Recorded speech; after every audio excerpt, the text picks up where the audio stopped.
We want justice. We want justice. আমার দিদির বিচার চাই, বিচার চাই, বিচার চাই, দিদির খুনের বিচার চাই, বিচার চাই, বিচার চাই। দিদির খুনের বিচার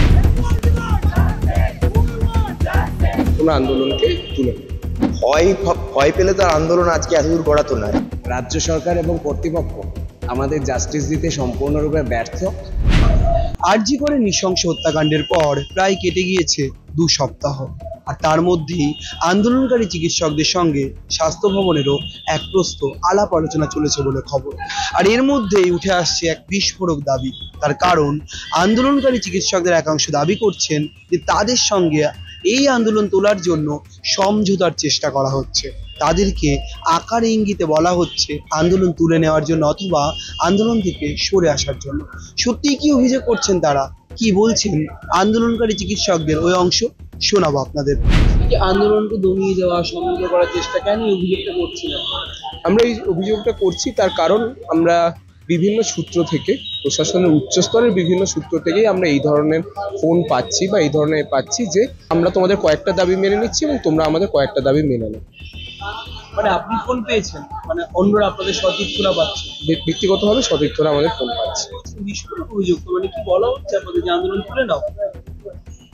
এই জাতীয় বার্তা আসছে আমাদেরকে যে নির্দিষ্ট কিছু দাবি মেনে নিই এবং তোমরা বাকি দাবিগুলো নিয়ে সেভাবে জোরজার না করে, জাস্টিসের দাবিটা নিয়ে সেভাবে না করে তোমরা আন্দোলনকে তুলে নাও।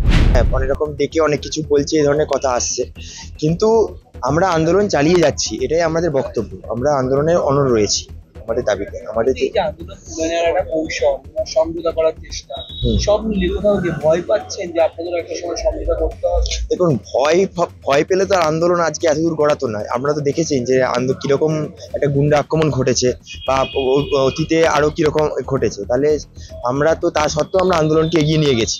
তাহলে আমরা এই আমাদের যে দাবি, যেটা বলছিলাম যে আমাদের দিদির যে অন্যায় ঘটেছে, নির্মম ঘটনা ঘটেছে, তাদের বিচার না পাওয়া পর্যন্ত সেই দিদির প্রত্যেকের আমরা আন্দোলনে আছি, আমরা অবস্থায় আছি। আজকে এইটা সবার কাছে পরিষ্কার যে এই রকম একটা ঘটনায়, যেখানে 15 দিন হয়ে গেল, আমরা কিন্তু বিচার বলতে কিছু পাইনি। ইভেন একটা পলিগ্রাফ টেস্টও 15 দিন পরে, 16 দিন পরে এসে করতে হচ্ছে, সেটাও পর্যন্ত করা যাচ্ছে না। এতদিনের যে স্যাম্পেল এভিডেন্স টেম্পারিং, সেই অভিযোগও সিবিআই বলে দিয়েছে আমরা যখন এসছি এভিডেন্স অল্টার্ড হয়ে গেছে। তার মানে রাজ্য সরকার এবং কর্তৃপক্ষ আমাদের জাস্টিস দিতে সম্পূর্ণরূপে ব্যর্থ এবং তারা বোধহয় চাইও না যে প্রকৃত দোষীরা ধরা পড়ুক। আন্দোলন তোলার কোনো চেষ্টা, ফোন করাই, আন্দোলন তোলার চেষ্টা প্রথম দিন থেকেই আন্দোলনে বারবার হয়েছে। সেটার ঘটনা এটাই যে 10 তারিখে আন্দোলনকারীদের ওপর পুলিশ লাঠিচার্জ করে, 14 তারিখে রাত দখলের আগের মুহূর্তে আরজি করে ভাঙচুর হয় এবং নানা দিক থেকে প্রেশার আসতে থাকে যে ডাক্তাররা আন্দোলন তুলেনি। এই পরিস্থিতিতে, যে পরিস্থিতিতে আমরা বলছি যে প্রকৃত দোষীরা ধরা পড়ছে না, তারা তো এই সমাজেই কোথাও না কোথাও ঘুরছে। এই ঘটনা আবার যে ঘটবে না তার কোনো গ্যারেন্টি নেই। আমাদের সেফটি ইস্যুতে আমরা তো এই সিকিউরিটির পয়েন্টটাই এখনো জাস্টিফাইড নয়। কোনো কলেজেই সিকিউরিটির মেজার্স অ্যাডিকুয়েট নেই এখনো অবধি। তাহলে আমরা কি করে এই আন্দোলনটাকে বন্ধ করে হাত গুটিয়ে চলে যাব? এই ঘটনা পরে যে আমাদের কারোর সাথে ঘটবে না এর তো কোনো গ্যারেন্টি নেই। দেখুন, আমরা দেখেছি যে স্বাস্থ্য ভবন থেকে একটা ক্লোজ ডোর মিটিং এর জন্য আমাদের কাছে WJDF কে অ্যাপিল করা হয়েছে।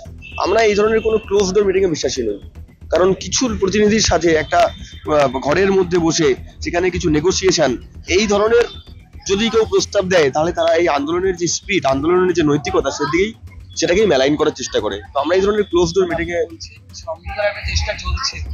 সমঝোতার চেষ্টা চলছে, কিন্তু এইভাবে ক্লোজ ডোর সমঝোতায় আমরা যেতে চাই না। আমাদের স্পষ্ট দাবি আমরা প্রেস মিটের মাধ্যমে জানাচ্ছি এবং আমরা যখন স্বাস্থ্য ভবনে গিয়েছিলাম সেদিনও আমরা স্পষ্ট দাবি জানিয়েছি। এই দাবিগুলো পূরণ না হওয়া অবধি আমাদের যে সিজওয়ার্ক সেটা আমরা চালাবো।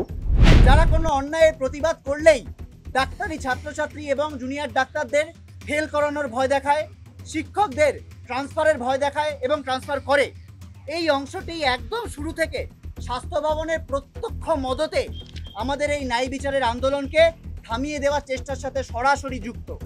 কলকাতা পুলিশ ছাড়াও স্বাস্থ্য প্রশাসনের মাথায় রন্ধ্রে রন্ধ্রে জমতে থাকা এই কুচক্রী অংশটাও আমাদের জাস্টিস পাওয়ার পথে বাধা সৃষ্টি করেছে এবং করে চলেছে।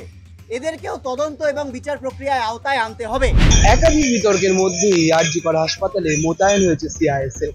তারা সজাগ রয়েছেন যাতে এই হাসপাতালের নিরাপত্তা ব্যবস্থা কোনোভাবে বিঘ্নিত না হয়। আর এর মধ্যে উঠছে আন্দোলনকারীদের আন্দোলন তুলে নেওয়ার জন্য সমঝোতার একাধিক অভিযোগ।